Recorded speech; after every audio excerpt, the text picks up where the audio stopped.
Good afternoon.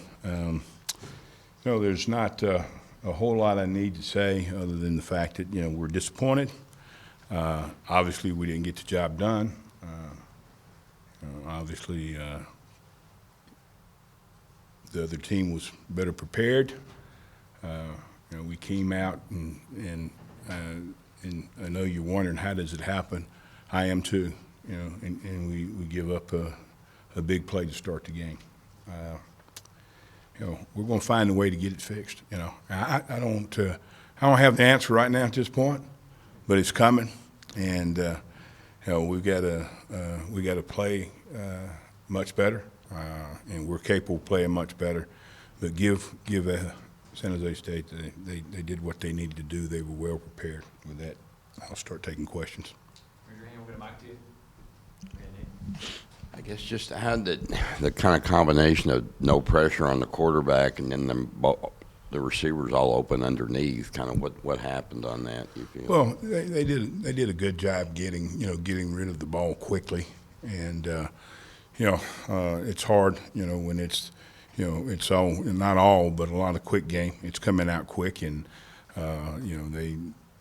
receivers did a good job of running routes and getting open and getting the ball.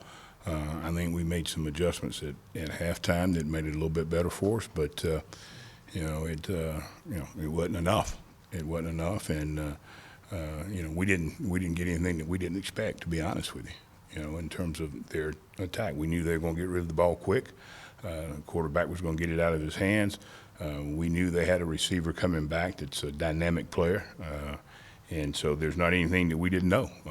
We just didn't play well enough, and we didn't coach well enough. And when I say we didn't play well enough, that's not, understand this. It's not putting it on the players. It's on me. We got to prepare. We got to prepare them, and we got to have them ready for every situation that can happen. And we didn't do a good enough job of that. Chief, I mean, you've obviously been at A&M recently enough that you probably recruited a lot of these guys, obviously coached them or got to know them on the other side of the ball. Kind of emotionally, what does playing A&M mean to you? Well, really, I mean, it's the next game. And certainly, I'll say this, in my time over there, I was treated very well as I could be treated. A lot of good people in the administration, that were and did a tremendous job, but it's just the next game, and that's what we're looking forward to. And we got to go prepare, and we got to be at our best, because they're a very, very talented football team. There's no question about that. We've got talent. I'm not going to compare the talent, but we got to be prepared, and we got to have a great week of practice. It got started yesterday, and we got some things accomplished, and I think. We'll have a great practice tomorrow, and that's what it's going to take. It's going to take the best preparation we've had all year. Chief, what have you seen difference between Kellen Mond of last year and Kellen Mond of now? And your game plan against them last year, man, held them below their averages and pretty much across the board. How did you do that? Our guys got ready to play, and listen, that means a lot. You can have a great scheme, and if you guys aren't ready to play, but our kids were ready to play. We kept it simple, and that's what we're trying to do now. But as far as Kevin Mond, he's a talented guy. He can beat you with his arm. He can beat you with his feet. He's got a great group of receivers that are, been around there for a while. They know what to do. They know how to get open, and he can get them the ball. So, it's going to be a big challenge trying to, get him where he's not so comfortable. Because if he's comfortable back there throwing, then he can make anybody look bad. Coach, as you said, you played better in the second half, made some adjustments stuff. Were you surprised, given that on the last series when you guys fought back, tied the game, that they kind of went down the field without much resistance? Well, there's a couple plays that happened, 2 back shoulder throws. And, there's a couple plays before that, and then we got a back shoulder throw and, moved the sticks pretty good. And then we got another one, and they were in field goal range after that. And, it's, those things are going to happen. Am I surprised? Yeah, we didn't expect that to happen. We expect to make plays, but obviously either we didn't have the right call or somebody didn't execute, and that's what happens, and it's not the first time. And when you've coached for 42 years, you've seen it before. And, hadn't had many like that, but I've had enough that I understand that, when certain things align, it's going to happen. And, we got to be able to get the quarterback off the spot, but even with the back shoulder throws, he was getting rid of it pretty quickly. Coach, do you think attitude coming into the game was an issue? They did look more frenetic in the second half, and what was the message at halftime? I'm not even going to talk about, attitude. Our kids, we got to mature. Maybe, and I'm just saying maybe we were a little immature. I don't know. I don't know that for sure.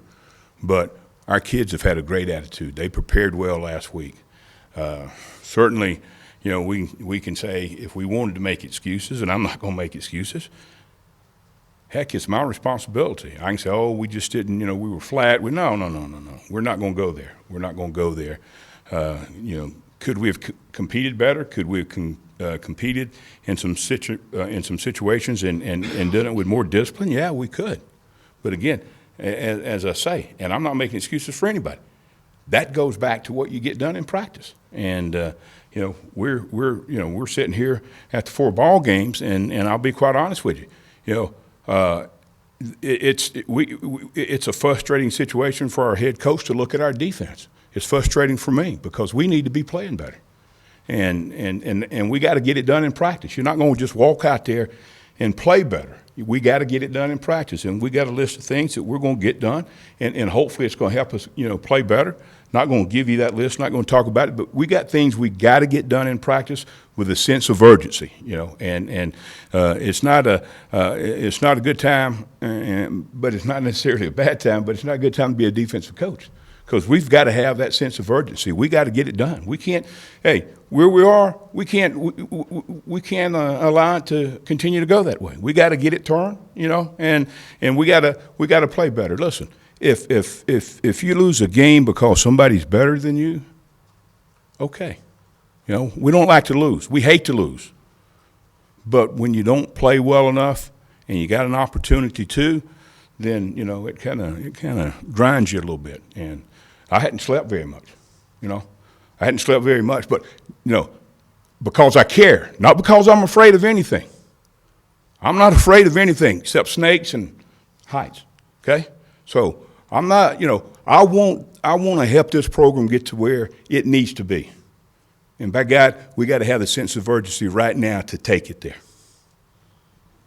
Yeah, Chief, I think before last season you said you preferred to be upstairs, calling plays, but then I know late last year you went down because the defense was struggling. I guess you stayed on the field. Would going upstairs, have you thought about that? Maybe just getting a different viewpoint if that's something you prefer anyway? Yeah.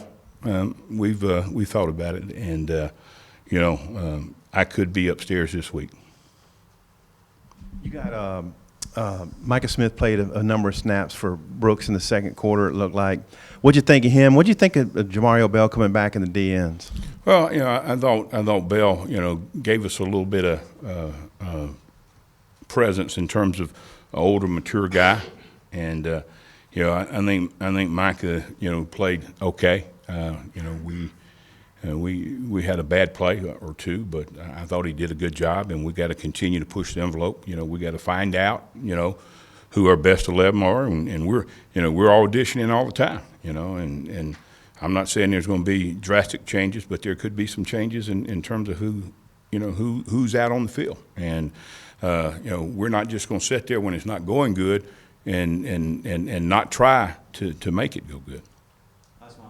Just your overall take on A&M's offense. What impresses you about them? What they do well?